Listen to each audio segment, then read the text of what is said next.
Max Eberly, and I have a way for you to help yourself create a devastatingly straight stroke. It's very consistent and accurate.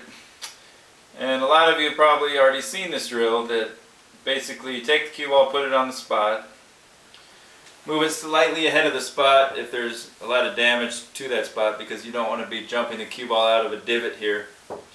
So wherever, a nice spot that's on the perfect straight up and down line for the table.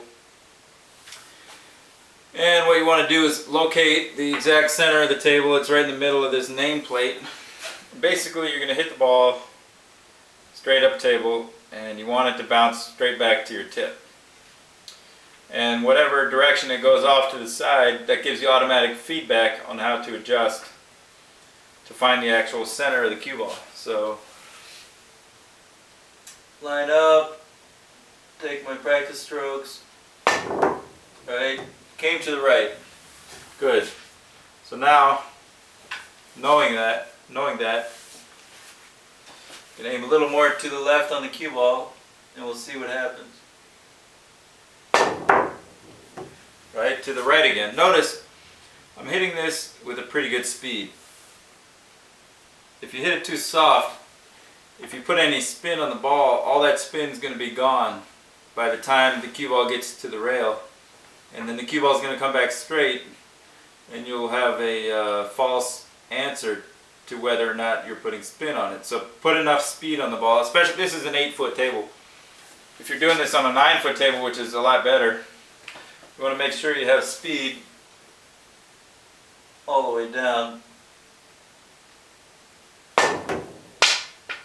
Right, there we go. That's what I wanted. Okay, you might not get it on your third try, you might get it on your first try, or your 10th or 15th try, or it doesn't matter. You just keep doing it until it comes straight back to your tip. And I like to carry this even further, because sometimes what we'll do is we'll change our stroke based on whether we're hitting a draw shot or a follow shot. So I'll do the same drill for a draw shot and for a follow shot. Same thing in the vertical axis, but this time I'm hitting it with backspin.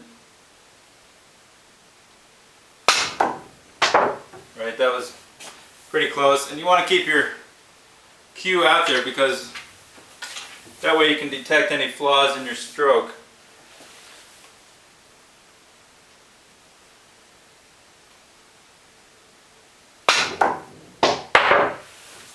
I don't know if that's good for the tip, but I'm happy with that result. So when you stay down here, leave your cue out there like this, because if you were off to the side, either way, you'll be able to see that. And then you can work on correcting that.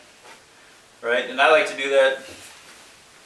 One way is on the rail over here. I get it so that this line between the wooden rail and the green felt, I'll put the center of my cue right on that line.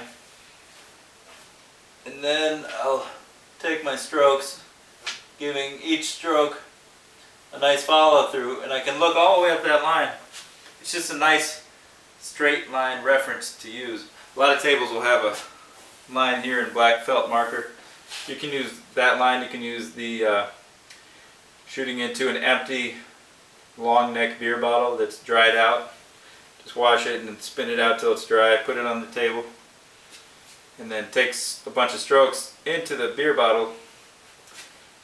And you don't want to hit the rim, but I should show you that one. Anyway, so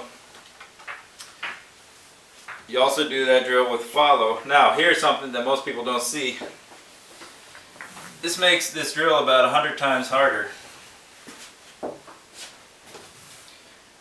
What I want to do is a stop shot on the 9 ball. I'm going to attempt to shoot the 9 into the rail, and then the 9 is going to rebound back. If the cue ball had stopped, the 9 should hit the cue ball back all the way to my tip. Hopefully they're set up right.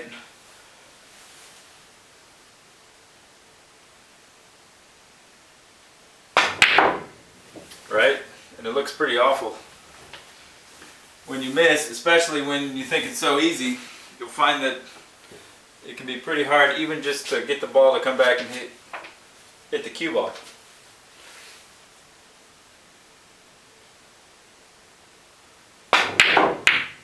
Okay, that's getting better. Just go for it again. Want to stay down.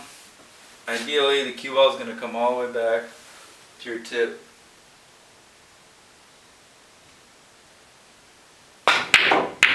Oh! And the 9 ball came back here too. Wow. Oh, maybe it's not so hard. I think you can do it too. See you in the next clip.